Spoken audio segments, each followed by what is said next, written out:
We're here in New York at the 2008 International Auto Show, the last major North American auto show. And we're here with contributing editor James Bell. James, what are you seeing as some of the highlights of the show this year? Well, you know, this being the last auto show of the 2008 season, as you said, there's been a lot of green stuff. There's been a lot of green seen, a lot of clean energy, a lot of getting off the oil dependency. So this show has continued that.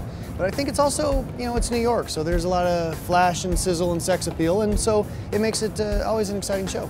And we've seen everything from a brand new Lamborghini to electric concept for Mitsubishi. Yep, and then some real standard stuff in between, the new Honda Fit, the new Nissan Maxima. Vehicles that are great alternatives to SUVs and a lot more fuel efficient. Well, let's go take a look.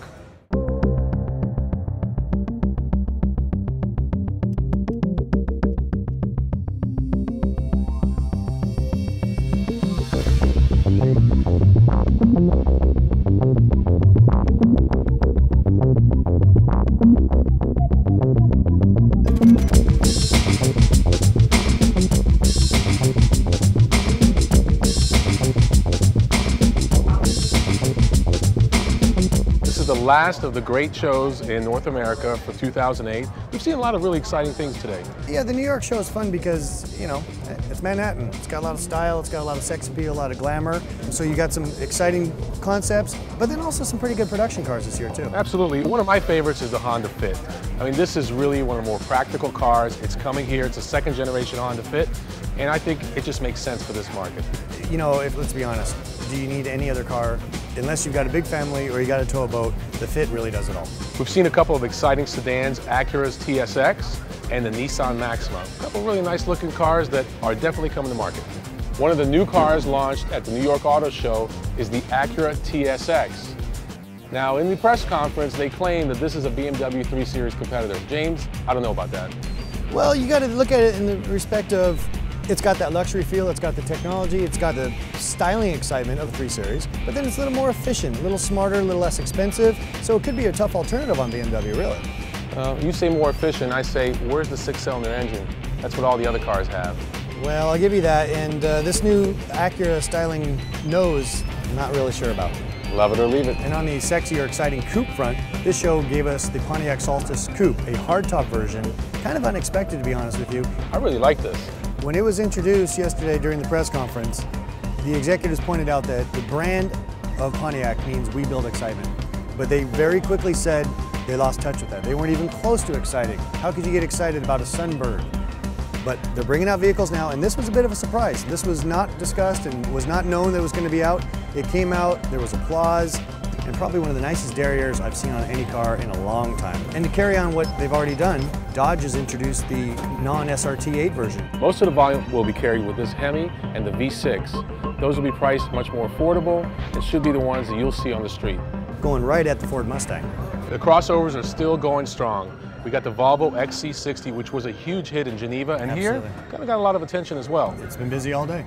A few years ago, really, the BMW X3 was the only vehicle available. Now there's a host of new cars, including this all-new Volvo XC60. Should be a real exciting car for the American market. One brand has been excellent at doing good interiors, and that's Audi. And with this new vehicle, I put Volvo right up there against it. This thing is gorgeous. All focused towards the driver, materials, touches, solidity that you would expect to see in a concept, not something that's actually going to be produced. Big thumbs up to Volvo, they've really nailed this one. And the Chevy Traverse, which joins the GMC Acadia, the Saturn Outlook, and the Buick Enclave, a very practical 7-passenger crossover. Yeah, award-winning lineup, should do very well. And on the crazy concept front, Scion showed us the Hako Coupe, which kind of is a weird Hummer PT Cruiser, sort of retro Japanese thing. I don't know what's going on there. All I know is that it would take a lot of bugs on that windscreen, no doubt about it. And then something else that is sort of a concept, but is actually coming to market, is a Pontiac G8 sports truck. That's even hard to say, it's even weirder to look at, and it doesn't even have an official name yet. Pontiac's opened that up to the web, allow people to pick the name for the car, so looking forward to seeing what it's going to be. And another star of the show, surprisingly enough, has been the Hyundai Genesis Coupe. James, Hyundai's come a long way since the early days in America. Yeah, I mean, Ron, who could ever forget the crummy Excel? Well, at the Detroit Auto Show, they gave us the Genesis sedan, and now we have the Genesis Coupe.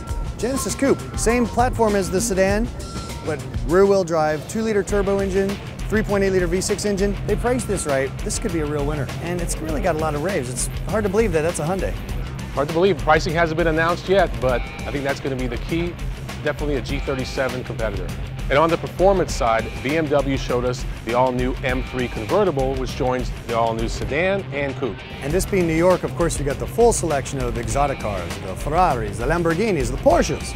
Lighten the weight, put a normally aspirated 3.6-liter, 530 horsepower, 6-cylinder engine in there, 0 to 60 in 3.6, $191,000. They're only going to make a handful of them. Need I say more?